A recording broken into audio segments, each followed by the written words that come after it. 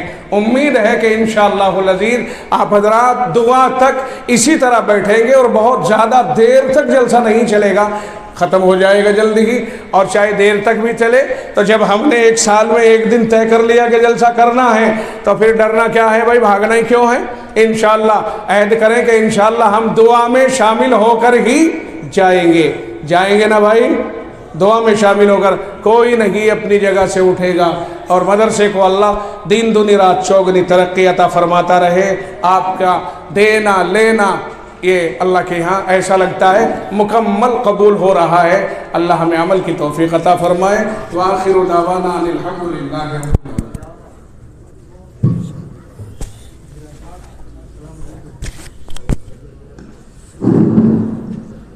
جن حضرات نے مدرسے کا تعاون کیا ہے, نمبردار محمد